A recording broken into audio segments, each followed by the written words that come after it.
Bismillahirrohmanirrohim. Assalamualaikum warahmatullahi wabarakatuh.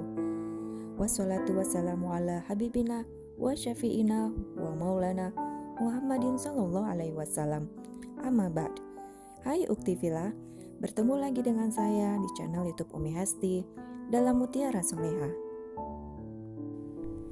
Sebahagian dari kita mungkin masih ada yang suka bertanya, mengapa orang zolim terkadang masih sukses di dunia? Allah Subhanahu wa Ta'ala mengakhirkan balasan untuk orang-orang zolim.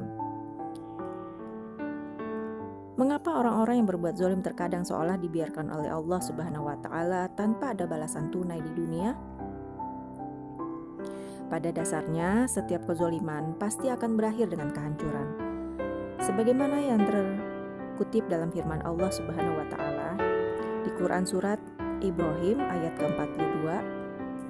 A'udzu billahi minasyaitonir rajim.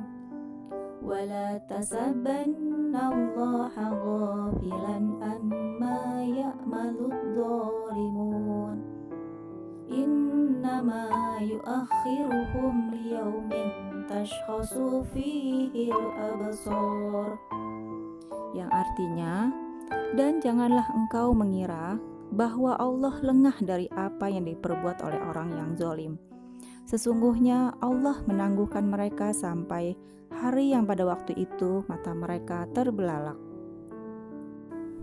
Demikianlah Allah memberikan peringatan yang sangat keras untuk orang-orang zolim di Quran surat Ibrahim.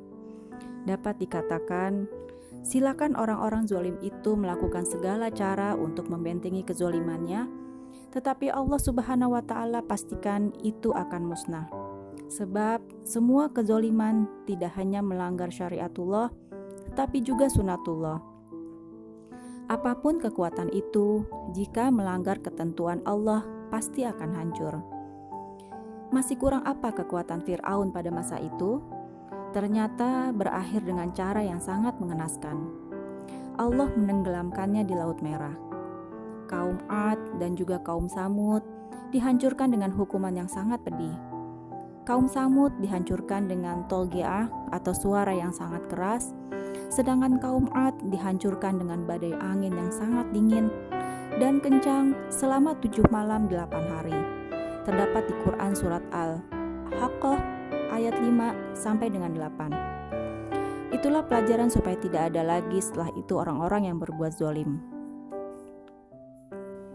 Kemudian di dalam Quran surat Al-Fajr ayat 6 sampai 14, setelah menyebutkan kaum-kaum terdahulu yang diazab, Allah Subhanahu wa Ta'ala menggambarkan urutan mengapa azab itu menimpa mereka. Pertama, karena melakukan penyimpangan tawwu.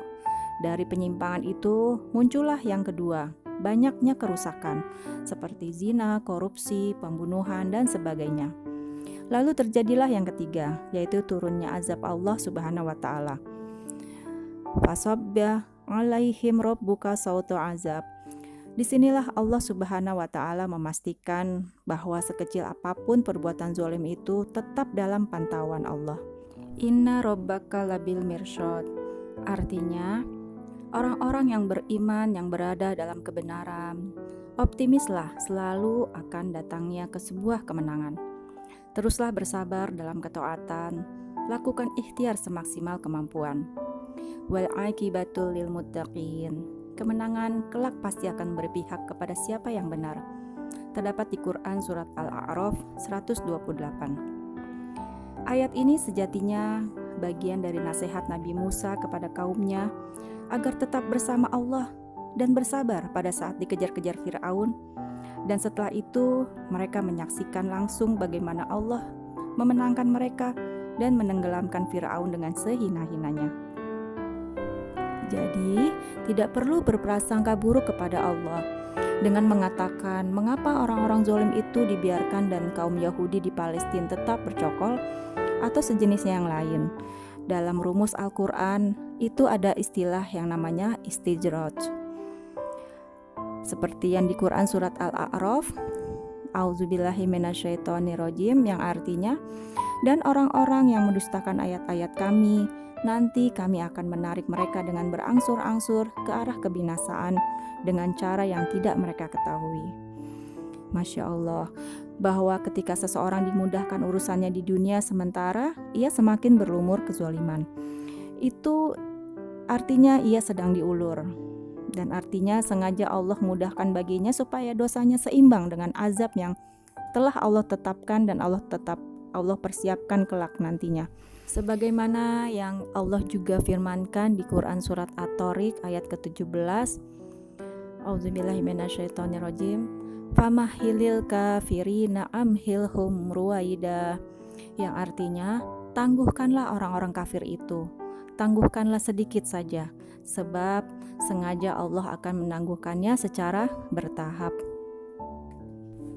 Nah, ukti fillah, kalau kita mendapati ada orang-orang zalim di sekitar kita, hendaklah kita bersabar, sebab Allah yang akan menjaga kita, dan Allah yang akan membalas perbuatan orang-orang zalim itu dengan cara Allah. Tetaplah kita istiqomah berbuat baik, dan jangan menjadi orang zalim. Kalau kita membalas dengan kezaliman juga, itu sama aja, kita nggak ada bedanya ya sama orang-orang zalim itu. Demikianlah untuk kali ini. Semoga Mutiara Solehah hari ini penuh manfaat. Balighu ani walau ayat. Sampaikanlah dariku walau satu ayat.